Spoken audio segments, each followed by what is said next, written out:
So what do you like about reading, Andrew? I like how books aren't just for reading. They're also doorways to secret passages. Oh. And a place to hide your flask. Interesting. I didn't know where you were going with that one. I thought you were going to say it's nice to prop up furniture with it. I don't. Sometimes you can put both together and have it be a doorway to a room filled with books, filled with flasks.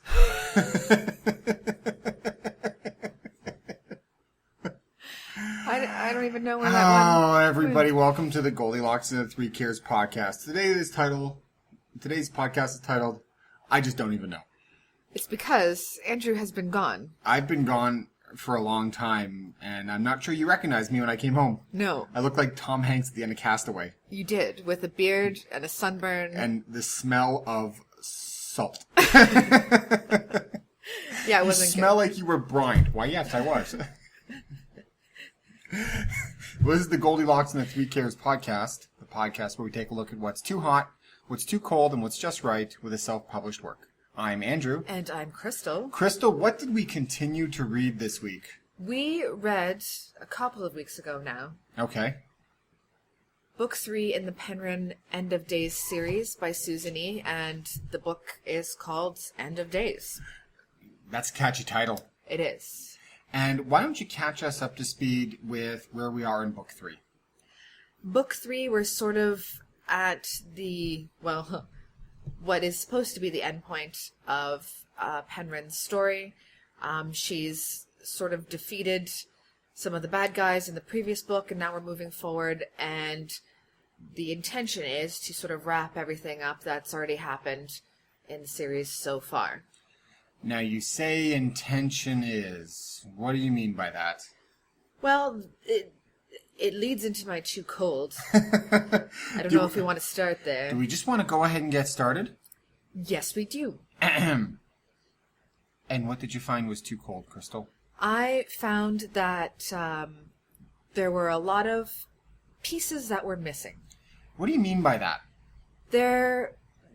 Let's just go ahead and say right now that this particular podcast is going to include a lot of spoilers, because I don't think I can really explain a lot of my points without explaining bits of the plot. Okay. So, and even then it's going to sound really nice and confusing. So Penryn is trying to get help for Raffi, her love interest, the angel Raphael, basically. They're trying to get help. And in order to get help, they actually have to use a sword to go through another angel, and that will bring them back in time to hell, where they can gather up the angels who were sent there for marrying their wives, which were human women, and angels and humans are not supposed to marry. Mm-hmm. Regardless, a bunch of stuff happens in hell. It's all exciting, fantastic. And when we come back, Penryn basically wakes up in the back of a truck, and that scene in itself feels very, very disjointed, in that we've missed a huge chunk of time. Okay. And we don't know what's happened. Interesting. A little later on, we get a lot of exposition or a description of basically what happened. And it felt like a big chunk of the story was missing that the author just decided not to write, but should have written. Now, as an author, how do you make that decision? Because sometimes there are things better left unsaid, and then sometimes you really have to kind of drill it. I mean, what I heard is kind of two different sides of the coin there. Is we skipped over some stuff, and then you talk too much about it, right? Like, where's kind of that medium, and how do you get there? I think it's the way that in which it was skipped. So they basically enter this angel, and he's in a cage. So they are moved because the explanation is that when they come back out, there wouldn't have been enough room in the cage for all of those bodies without them getting squashed. But then her mother shows up and her sister shows up out of nowhere, basically. And these are the ones who essentially kicked off the story in book one. In book one, yeah. So her sister and her mother, they were together, but they sort of appear and start burning down the place and start causing, a lot of trouble for the angels who are there. And they are the ones who move all the bodies into a truck and then to start driving. The way it was written really felt like, or made the story feel like it was rushed, because you're cutting out all that action, you're cutting out the tension that situation would create. Even just to listen to you describe it makes it feel very choppy when characters suddenly appear and do weird things. Yeah, it's almost like a Ghost Army. There's no Ghost Armies here. But without having the actual Ghost Army. Ghost Army. But I think that's just sort of one instance where the book as a whole sort of felt, and I'm sure this wasn't her intention. I don't think any author who writes a book intends to write it in the way that I'm going to describe it, but it feels rushed. It feels like she didn't want to write these scenes or didn't have time to write these scenes. And, even with the ending, actually, it really felt like in 2 sentences, the problem or the reason why the love interests couldn't get together was suddenly solved. And in an epilogue, everything was fine and beautiful. And I think she created a really complex world, which was wonderful and fantastic, but she didn't give her enough. She did a really good job world building. Fantastic job, but she didn't give herself enough time to really explain it to the reader. Ooh. And so, when I saw that this book was actually around the same lengths as the first 2, it immediately kind of... The Harry Potter effect, where everything's, 60% bigger. It wasn't, the series. And that's what sort of made me think, okay, this will be interesting to see if... Because I didn't know how she was going to explain everything in that limited time. And when Paramount options her book, how are they going to make movie 3 into 2 movies? They're going to do what they did with End The of Hobbit. Days Part 1, End of Days Part 2. They're going to do what they did with The Hobbit and add some storylines. Speaking about not planning things, I don't know if you have a second one. Do you have another Too Cold? No, that was my main Too Cold. What was too hot then? What was there just too much of? I enjoyed the fact that this book had a lot more of the relationship, where one of my critiques of the second book was that I really wanted Penryn and Raffi to be together, and we discussed, the benefits of having the love characters be separated, because it creates more tension and you want to see them back together. Yeah. So I was happy that this book had those 2 characters together, because I think they're written very well and they have a lot of, they work well together in scenes. But there were some instances where I felt they could have saved the making out to a later point when they weren't being hunted. Are you complaining about the amount of romance in essentially a women-focused young adult novel? I'm not... Well, here's my example. Answer the question. Andrew. Are you... Andrew. Okay. If you... Complaining about... Focus. If you were in hell... Yes. And you were tasked with doing something that would help you get out... Okay. And you'd just been chased by a hell demon himself... You're describing my connecting flight. Go on. Would you then leave your team to go and do the work while you picked up your human teenage love and fly over a quicksand of bodies that are sort of dying and reaching for you? And would you make out at this point in the story? This is exactly like my connection through Atlanta. I can only imagine. Yeah. No. Okay. We're treating this in a very glib fashion, and that's not really no. fair to the story and to the it's writer. Not fair to the story, but I mean, we talked about how the mom and the daughter were kind of the driver behind book 1. The relationship between Penryn and Raffi became the driver in the later books, and if you don't do justice by that, especially that when you do finally deliver, you deliver in that kind of a way. Yeah, and you bring up an excellent point, because I did feel like in this book as well that the mother and the sister really took a back seat to the love story.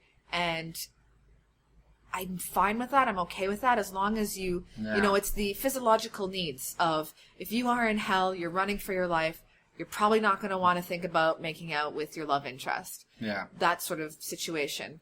And it brings back my too cold point in that I didn't get enough of the mother and sister relationship. They just seemed there to move the plot along in order to get to the final scenes. Now that's tough though, because like at the same time, if you write a trilogy, you have to assume that book 3, even though it's supposed to have a beginning, a middle, and an end itself, is essentially the third act. Right. Which means you have to deliver on a couple of promises. Promise number 1, we need to get these two together. Promise number 2, and we need to fix up this messed up world that's essentially caused all the conflict.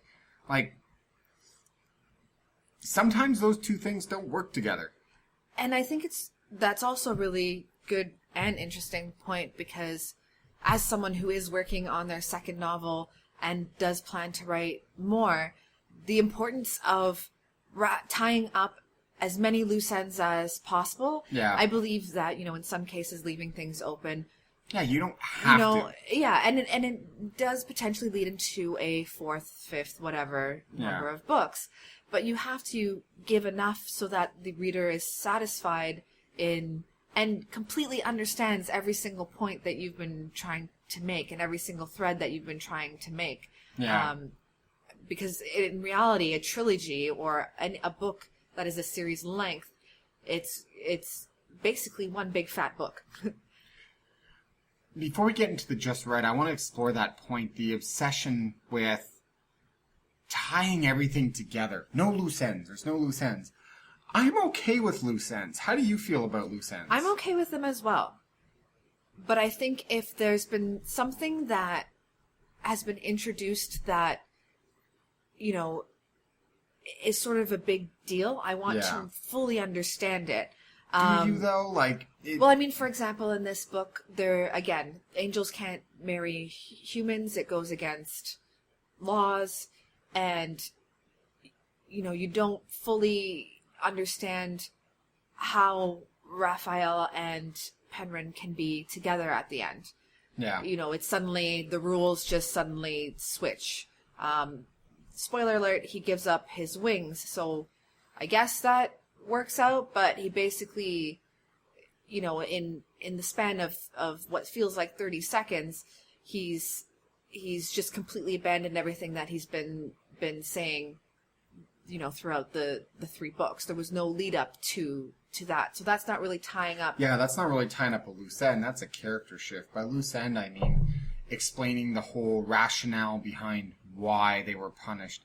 You don't necessarily need to be you mean like... Yeah, like, I don't... Why did the angels... Yeah, I like that. I like that there was never an explanation. This whole... I feel like we now have to write everything, books included, books especially, that have to survive the blogger who's going to review the book and complain about all the tight ends, the reviewer who's going to review on the blog in the comments section what the blogger wrote, and then the person who's going to comment on what the reviewer wrote on the blog. Like, we're going too deep with this analysis. Nothing's perfect. Nothing's bulletproof. We don't have explanations for everything. Agreed. But I think when you finish a novel and there's still too many questions in your mind to feel satisfied, then there's not enough loose ends that are tied up. I agree. I don't think everything should be explained. But it's reader satisfaction. It's when you finish it, do you feel like when you finish a piece of cake, are you like, oh my God, I ate too much cake and I'm going to throw up? How did you know? Or are you like, or I didn't get enough cake, that was a really small piece, or man, that was awesome cake. I could have some more, but you know what? That was perfect. What did she get just right? I think she stayed really true to who Penryn is as a character. That's kind of been the overarching theme, is the consistency and the likability and the durability. Is that the right word? Of that character? Of her. I think she really knows who Penryn is, and, from the very first page of the very first book till the end, I thought that, aside from my too hot and too cold, and where there were places where I thought there could have been more, and so on, I did think that it was a good and fine finish to the series. Yeah. I still read it really quickly and finished it really quickly because I really wanted to know what happened. Another spoiler alert, which I've sort of read about in other reviews, a lot of people hated. At the end, they're basically trying to draw the angels to this one spot so that they can have a final battle and just end it, because the angels are not going to go away.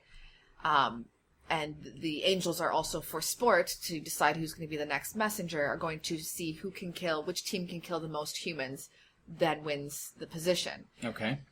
So Penryn decides that they were going to have a talent show. They're going to still have the talent show. Okay. And a lot of people complained that this was really stupid, that it didn't make a lot of sense. They just wanted to see a final war battle fight scene. I thought it was fine. Like, I didn't have a problem with it. I actually thought it was quite beautiful. She had a reference to, there was a ballet dance group who lost people in their troupe, and so they did a ballet, but without the people, like the people who were missing or dead. Like a missing man formation. Right. Yeah. So they danced the dance as if everyone was there. And I thought that was a really moving way to just, I got emotional. I felt the impact of the angels on humans. And then after that, it was basically to draw the angels, and then they started fighting. So I had no problem with that final scene. It was just the way everything was wrapped up. We spent a lot of time on the talent show, some time on the battle, and then suddenly everything was just done. Who do you recommend reads this book? Same audience as the other two. Shocking? Shockingly enough. It didn't dramatically turn to, men over the age of 80. The series doesn't change over time? No, it doesn't. It stays very true to who it's aimed at and who it's for. Well, everybody, that was End of Days, which is book 3 in the Penryn and End of Days series. Easy, because it's the same words in there twice. It's true. By Susan E.